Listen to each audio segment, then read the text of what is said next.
Bienvenue à tous, merci d'être au rendez-vous. Toile de fond, 9e jeu de la francophonie jour 5.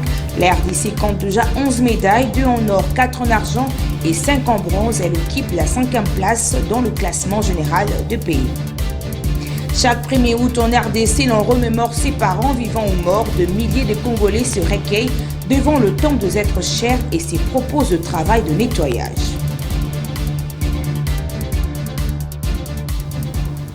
Madame, Messieurs, bienvenue. Au premier rang, une série d'ordonnances présidentielles ont été présentées à la radio-télévision nationale congolaise par le porte-parole du président de la République, Tina Salama, et nommé au poste du conseiller spécial du chef de l'État en matière de sécurité, Jean-Louis Essambo Kangache, doyen de la faculté de droit à l'université de Kinshasa. Celui-ci remplace François Béat en déplacement à l'étranger pour des soins de santé. Vu l'ordonnance numéro 21/003 du 25 janvier 2021 portant nomination d'un directeur de cabinet du président de la République, revue l'ordonnance numéro 19/017 du 6 mars 2019 portant nomination des conseillers au cabinet du président de la République, vu la nécessité et l'urgence, ordonne, article 1er, sont nommés conseillers au collège respectif ci-dessous. 1. Collège juridique et administratif. Messieurs Kahisha Munemeka, Mende Olenga Patrick, Messieurs Kaninda Armel, Messieurs Mastaki Kambale Jean-Pierre. Collège Mines, Énergie et Hydrocarbures. Messieurs Mukendi Boukassa Crispin, Messieurs Ababifouanina Babachi Antoine, Messieurs Pabolangui Onda Ange, Messieurs Boulakio Mvouama Cicéron, Messieurs Chibamboula Chia Moussaou Emmanuel. Après avoir assisté à la réouverture de la route Kimwenza-Kindele dans la commune de Maluku, le chef de l'État, Félix-Antoine Tshisekedi, a procédé ce mardi à la remise de médailles aux gagnants de quelques disciplines, entre autres le 110 mètres catégorie dames et la course à la haie pour messieurs dans le cadre du 9e jeu de la francophonie. Dans une ambiance toute particulière et un climat de convivialité, que le public présent au stade de martyrs de la Pentecôte a assisté à un spectacle haut en couleurs couronné par un élan patriotique et de solidarité marqué par la présence du premier sportif, le chef de l'État Félix-Antoine Tshisekedi Tshilombo. Il s'agit de la finale dans les catégories hommes et femmes, notamment les sauts en longueur et dans la discipline sportive de la haie. Lors de ces finales de 100 mètres de longueur, la Malgache Sidonie est sortie victorieuse devant ses adversaires. Sous les ovations et le cri de joie du public, que l'étoile du Madagascar a célébré sa victoire. S'en est suivi de la démonstration masculine avec une victoire écrasante de la Sénégalaise Mendy. Dans une joie immense qui marque le temps fort et les moments le plus émouvants de ces Jeux de la francophonie à Kinshasa. Et ensuite, le président de la République, Félix-Antoine Tshisekedi Tshilombo, a procédé à la remise des médailles aux gagnants, parmi lesquels figurent l'ivoirienne Kone Mabundu, Jessica Lorraine et Natacha Ngoye. Un pari gagné pour ces athlètes qui ont fait la fierté de leur pays respectif et pour le bonheur du public de tous les horizons. Parce qu'elle a eu la médaille d'or. Briefing presse animé conjointement entre le ministre de la Communication et des Médias, le ministre de la Culture et la Direction nationale du 9e jeu de la francophonie. Objectif, faire le point sur le déroulement de cet événement à Kinshasa. Au cours de cet exercice de redevabilité, le porte-parole du gouvernement est revenu sur la question du rapprochement diplomatique entre le Rwanda et la République du Congo. Brazzaville suivait. Le président Denis Sassou Nguesso était attendu à Kinshasa, mais il n'est pas arrivé simplement parce qu'il y a eu un conflit de calendrier. Et d'ailleurs, vous avez tous beaucoup commenté le fait que le président de la République ne soit pas parti en Russie, alors qu'il y était annoncé parce qu'il y avait le sommet Russie-Afrique. Et il s'est fait représenter par le Premier ministre de Brazzaville, Anatole Koniné-Makosso, qui est arrivé dans sa délégation avec des ministres du Congo-Brazzaville, notamment le ministre Thierry Mungala de la communication.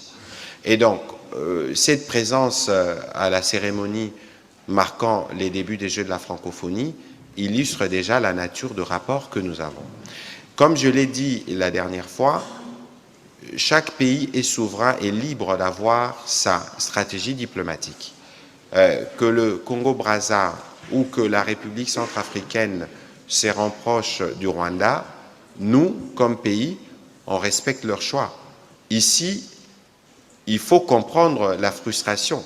Du reste, justifiée ou compréhensible de Congolais lorsqu'ils estiment que du fait de notre proximité avec le Congo-Brazza, ils ne peuvent pas se rapprocher du Rwanda dans ces contextes. Ça, c'est une opinion congolaise qui s'est exprimée, qui est justifiée.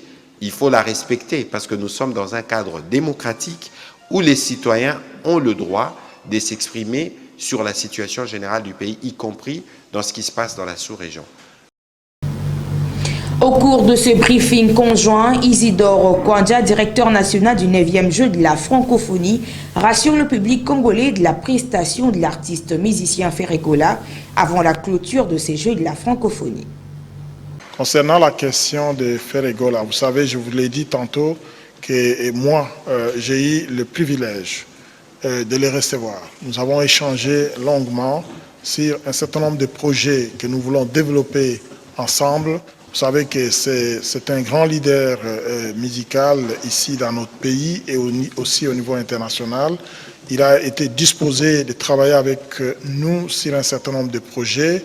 Et je pense que nous sommes, je ne peux pas ici vous le dire, qu'est-ce qui doit être fait. Je voudrais que vous puissiez voir par vous-même ce qui va être fait. Mais ce qui est sûr, c'est que jusqu'à la fin des Jeux, il va faire une prestation, une belle prestation. Je souhaite que ça soit encore plus belle que celle que nous avons vécue il y a quelques semaines. Et je peux vous assurer qu'il est disposé à lever les drapeaux de son pays et à servir son pays. Et comme il l'a fait, vous savez, la cérémonie que nous avons faite, nous avons, comme a toujours dit son Excellence, M. le ministre des Communications, c'est un nouveau narratif. Aujourd'hui, le Congo est regardé, la République démocratique du Congo est regardée sous un autre angle. Et je pense que nos musiciens, c'est pour ça que nous avons voulu, si pas les aligner tous, mais aligner en tout cas un bon nombre de nos musiciens congolais pour qu'ils puissent agrémenter, parce que tous ces jeunes qui sont venus ici, sont venus également parce qu'ils étaient excités de venir à Kinshasa, la capitale de la rumba. Donc nous allons faire jouer tout ce monde. Et je peux vous assurer que Ferregola est là, il va jouer et il va faire une belle prestation. À la suite de la communication du directeur national du 9e jeu de la francophonie, Catherine Katougo, ministre de la Culture, a sensibilisé à son tour principalement le spécialiste de médias sur l'appropriation de valeurs culturelles congolaises et surtout de rester concentré sur l'organisation de ces jeux de la francophonie afin d'assurer sa réussite. Je voulais demander aux spécialistes de médias d'aider la population à savoir rester sur la bande, à ne pas se laisser emporter par des provocations. Nous sommes focalisés sur les jeux de la francophonie. Et tout ce qui a été fait pour faire plaisir, pour essayer un peu d'attirer les Congolais, notre population, c'est vraiment des choses que nous avons fait pour essayer de faire l'appropriation du jeu de la francophonie. Nous risquons de perdre vraiment un bon moment où nous allons découvrir les talents, nous allons découvrir la beauté de ce qui a été préparé pendant 4 ans, alors que nous pouvons juste comprendre et essayer d'orienter les gens à ne pas focaliser sur ce qui va nous dérouter finalement et nous détourner de notre objectif. Ce mardi 1er août s'est clôturé le Forum économique RDC-Angola, un cadre de débat sur les opportunités de construire un partenariat stratégique et mutuel bénéfique pour ces deux pays. Cette première édition a été placée sous thème « Partenariat économique pour une croissance partagée ». Élection présidentielle de décembre 2023 en RDC. Après sa tournée dans la ville de Goma, dans le Nord Kivu, Marie-Josée Ifoku annonce sa candidature à la magistrature suprême avec un projet de société concentré sur le social de Congolais.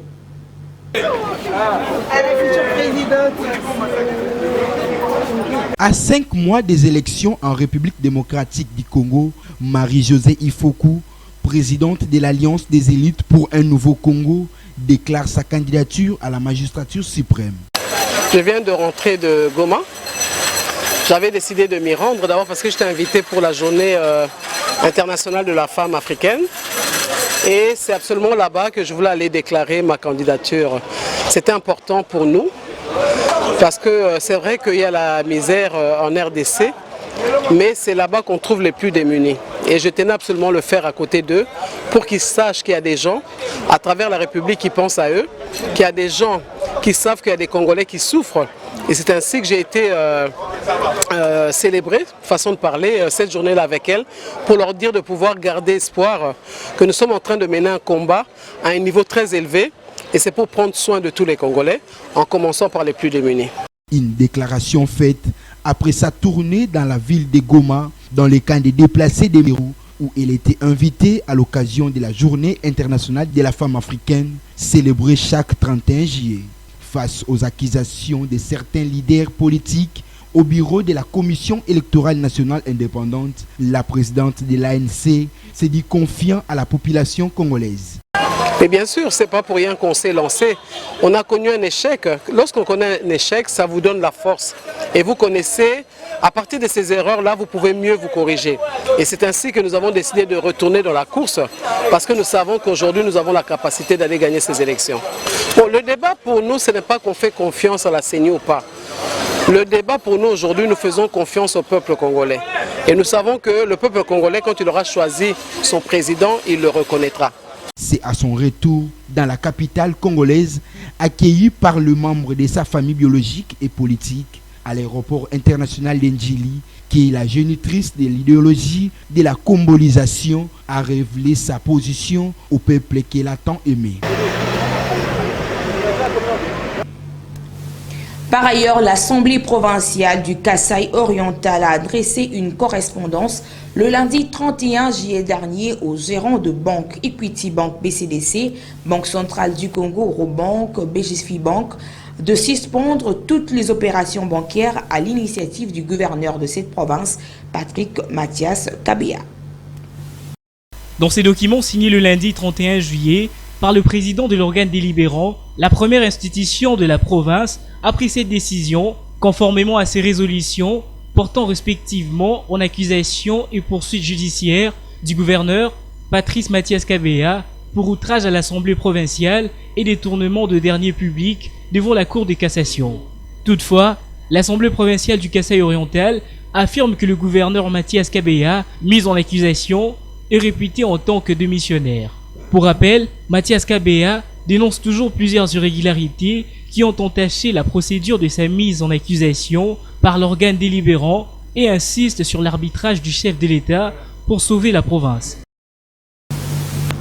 Le 1er août de chaque année, en République démocratique du Congo, l'on célèbre la fête nationale de parents qui donne l'occasion aux enfants de témoigner de l'amour auprès de leurs géniteurs, un cadeau, un bouquet de fleurs ou autre geste. Suivez cet élément de Aimé Kapena. Devenu une tradition, le 1er août de chaque année, les Congolais se remémorent de la fête nationale de parents qui sont des êtres chers pour tout un chacun, partant de l'enfance à l'âge adulte. Une journée qui donne l'occasion à plusieurs de rendre visite à leurs géniteurs en offrant un présent ou encore à organiser des rencontres familiales autour d'un repas, échangeant sur divers sujets. D'après l'histoire, cette fête remonte il y a presque 40 ans, lorsque pour des raisons idéologiques liées à sa vision politique du retour à l'authenticité, le président Mobutu avait décidé de remplacer la fête chrétienne de l'Assomption par la fête de parents. La matinée de cette journée méconnue du grand public est réservée pour rendre hommage et se souvenir des parents et compatriotes disparus, alors que l'après-midi est dédié aux parents. Une journée unique où les proches parents peuvent dignement entretenir les sépultures et s'occuper de leur dernier lieu de repos. TikTok, un réseau social d'édicts et des partages de courtes vidéos verticales tendancées chez les jeunes filles et jeunes garçons à Kinshasa. Son utilisation est à la mode, une vague incontrôlée. On y retrouve presque tout, danse, chant, challenge, prédication, vente et achat, pour ne citer que cela. Ces utilisateurs ont donné quelques avantages et désavantages. Suivez. Devenu les réseaux sociaux les plus utilisés par les jeunes filles et garçons, TikTok apporte une expérience de divertissement et permet de vendre en ligne, de publicité et aussi d'entreprendre des activités. Ouais, au fait, pour le réseau social TikTok, il y a toujours le plan positif et négatif. Sur le plan positif, ça aide certains jeunes qui veulent bien entreprendre à se lancer. Donc ils font de publicité de leurs marchandises et consorts. Pour d'autres, TikTok est devenu un instrument où certains se donnent rendez-vous pour s'insulter et partager les mauvaises vidéos qui n'éduquent pas la société congolaise. Mais sur le plan négatif, certains jeunes l'utilisent comme instrument pour s'insulter, se faire de clash. Et c'est une chose qui n'est pas vraiment bonne. En fait, mon conseil à moi serait de prendre le côté positif de ce réseau social, d'essayer un peu d'entreprendre sur ce réseau social et non de faire des clashs et consorts. Signalons que les réseaux sociaux TikTok est tout au départ un outil de communication permettant d'échanger en communauté, créer des liens et bien d'autres.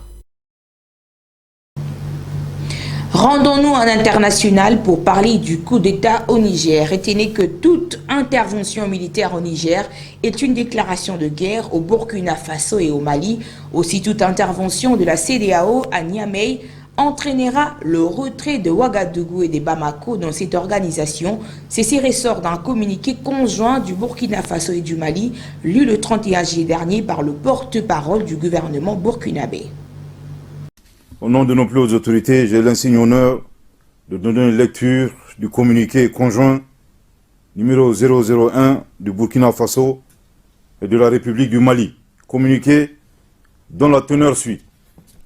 Les gouvernements de transition du Burkina Faso et du Mali ont appris par voie de presse les conclusions des sommets extraordinaires de la Communauté économique des États d'Afrique de l'Ouest, CEDEAO, et de l'Union économique et monétaire ouest-africaine, UEMOA, tenus le 30 juillet 2023 à Abuja, sur la situation politique au Niger.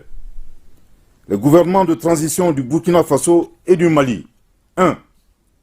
Expriment leur solidarité fraternelle et celle des peuples burkinabés et maliens au peuple frère du Niger qui a décidé en toute responsabilité de prendre son destin en main et d'assumer devant l'histoire la plénitude de sa souveraineté.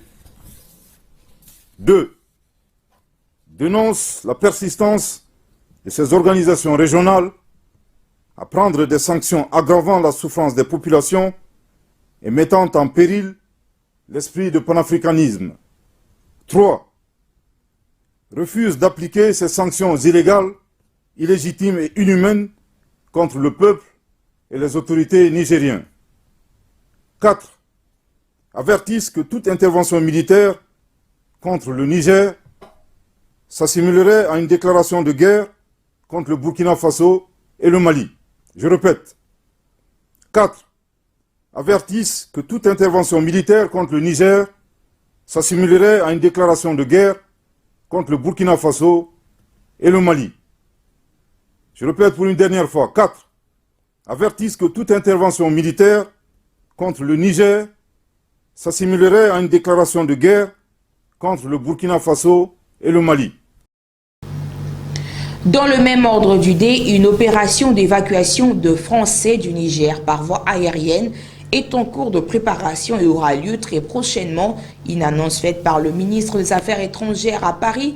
Cette lettre d'évacuation a été annoncée aux Français ce mardi 1er août par l'ambassade de France à Niamey. L'évacuation est en marche. Quelques 1500 personnes, dont plusieurs centaines de ressortissants français, et se fait sur la base du volontariat. Les autorités françaises les ont appelés un à un, leur demandant de venir avec le strict minimum, un seul sac pour des questions de logistique, bien sûr. La ministre des Affaires étrangères, Catherine Colonna, l'a confirmé ce matin. Il y a eu des discussions, peut-être même des négociations avec les putschistes actuellement au pouvoir au Niger pour obtenir les autorisations pour que les avions français puissent atterrir, car l'espace aérien du Niger est actuellement fermé. C'est l'armée française qui évacue les ressortissants français et les autres personnes qui souhaitent quitter le Niger.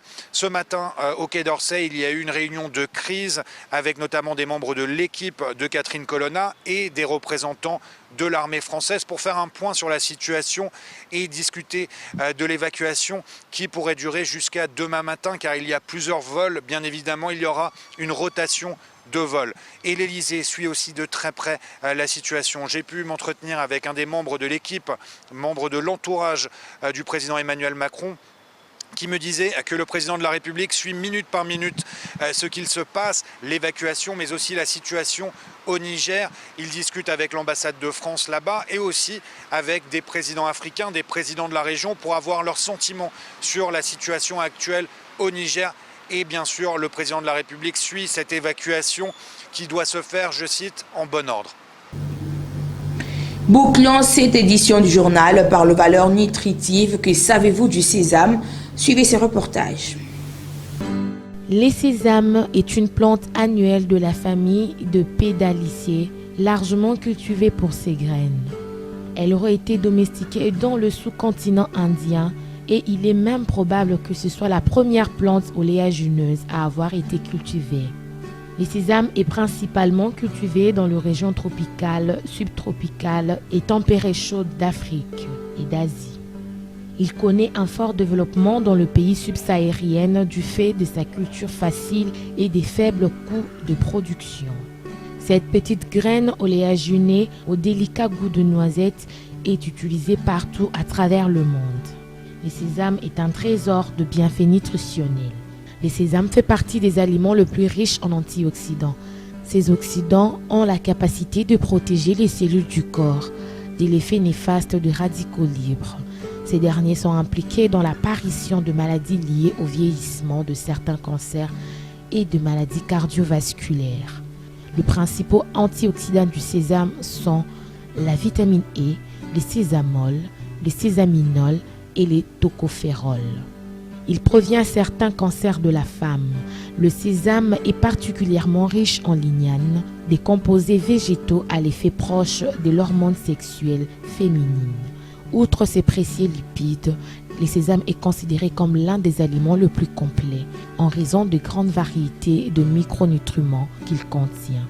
Côté minéraux, il est ainsi particulièrement riche en calcium, en magnésium, phosphore, potassium, fer et zinc. Côté vitamines, il contient de la vitamine E en grande quantité, ainsi que de vitamines B1 et B6 en quantité appréciable. Le sésame est également source de vitamines BD et B3 et des folates. Rappelons par ailleurs que le grain de sésame est ce qu'on appelle en lingala le wangila. Il est très nutritif et très bon pour la santé de toute la famille. Fin de cette session d'information sur nos antennes. Bien avant de nous quitter, le rappel de nos principaux titres.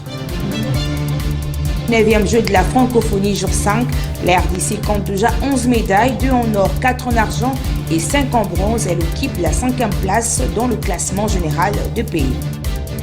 Chaque 1er août en RDC, l'on remémore ses parents vivants ou morts. De milliers de Congolais se recueillent devant le temple des êtres chers et ses propos de travail de nettoyage. Merci de nous avoir suivis. Bonne continuité de nos programmes. À la prochaine.